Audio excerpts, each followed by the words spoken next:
क्या आपको पता है शनिदेव की छाया से उनके गुरु भी नहीं बच पाए थे। दोस्तों वीडियो स्टार्ट करें उससे पहले चैनल को जरूर सब्सक्राइब करें, फॉलो करें।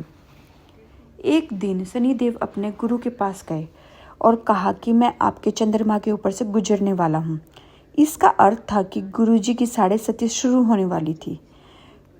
गुरु ने शनिदेव से कहा कि ऐसा मत करो, लेकिन शनिदेव ने कहा कि अगर मैं आपको छोड़ दूंगा तो ये कर्तव्य से विमुख होना होगा, इसलिए मैं ये नहीं कर सकता हूँ। गुरु ने पूछा कि तुम कितने समय के लिए मुझ पर दृष्टि डालोगे, तो शनिदेव ने जवाब दिया कि 7.5 साल के लिए। गुरुजी शनिदेव से नाराज हो गए। शनिदेव ने कहा कि ठीक है, मैं आप पर सिर्फ 7 महीने के लिए दृष्टि डालूंगा, लेकिन गुरु फिर भी तैयार ना हुए। शनिदेव अपने गुरु को नाराज नहीं करना चाहते थे, इसलिए उन्होंने 7 दिन दृष्टि डालने की अनुमति मांगी, लेकिन फिर भी गुरुजी नहीं माने। गुरु ने कहा कि शनि, तुम मुझ पर दृष्टि कभी मत डालो।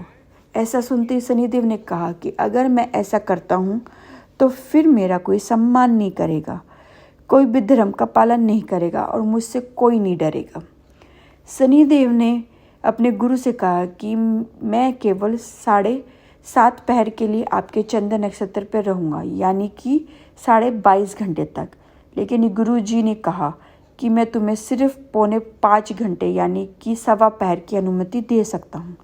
शनिदेव इसके लिए तैयार हो गए। गुरु ने सोचा कि 1.25 पहर तो वो स्नान आदि में भी बिता देंगे, शनिदेव उन्हें परेशान नहीं कर पाएंगे। शनिदेव अपने गुरु के मन की बात को जान चुके थे। उन्होंने सोचा कि चूंकि गुरु ने अपने मन में मुझे धोखा देने के बारे में सोचा है, तो अब मुझे ये बताना ही पड़ेगा कि मैं कितना निष्पक्ष हूँ। अब गुरुजी गंगा नदी में स्नान कर बाहर निकले तो एक तरबूज का व्यापारी मिला। व्यापारी ने गुरु को तरबूज काटकर बताया कि वो कितना रसीला और मीठा है, जिन्हें देखकर गुरुजी का मन तरबूज खाने का आतुर हो गया। गुरुजी ने तरबूज खरीद लिए और अपने झोले में डालकर निकल पड़े। गुरुजी जिस शहर के तरफ चल दिए थे, वहाँ के राजा और प्रधानमंत्री के बेटे शिकार के दौरान जंगल में खो गए थे। रात तक जब वो वापस नहीं आए तो राजा ने उनकी खोज के लिए सैनिकों को भेजा था। इन सैनिकों ने गुरुजी को आते देखा, जिनके हाथ में झोला था। इस झोले में से लाल रंग का द्रव्य निकल रहा था। सैनिकों ने गुरुजी को रोका और झोला खोलकर देखा तो वो सन्न रह गए। गुरुजी के झोले में राजा और प्रधानमंत्री के बेटों के सर थे और रक्त बह रहा था। सैनिक गुरुजी को पकड़कर राजा के पास ले आए, जहां गुरुजी को मृत्युदंड की सजा सुनाई गई। गुरुजी समझ चुके थे कि शनिदेव का प्रकोप वो झेल रहे हैं और अब कुछ ही समय बाकी है। अब सैनिक राजा के आदेश के अनुसार गुरुजी को लेकर उस स्थान पर पहुंचे जहां पहले से ही जल्लाद तैनात थे। जल्लादों ने जैसे ही गुरुजी को मारने की कोशिश की तो गुरु ने उन्हें लालच दिया और कुछ समय के बदले चांदी के सिक्के देने की बात कही। जल्लादों ने लालच में आकर गुरुजी की बात मान ली।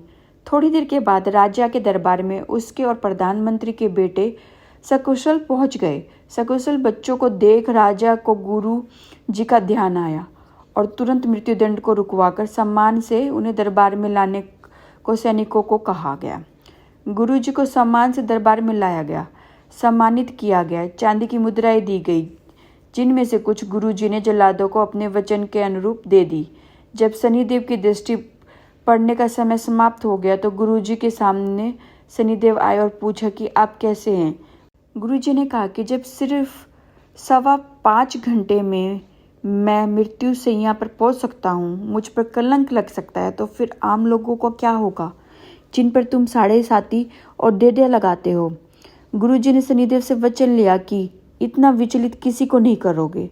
इस पर शनिदेव ने कहा कि मैं वचन देता हूँ कि अगर मेरी दशा महादशा के में किसी ने अहंकार नहीं किया तो मैं भी उसे परेशान नहीं करूँगा, लेकिन अगर किसी ने अहंकार दिखाया तो उसे दंड अवश्य दूंगा। थैंक यू दोस्तों, वीडियो अच्छी लगी शेयर करें, लाइक करें, सब्सक्राइब करें। Thank you.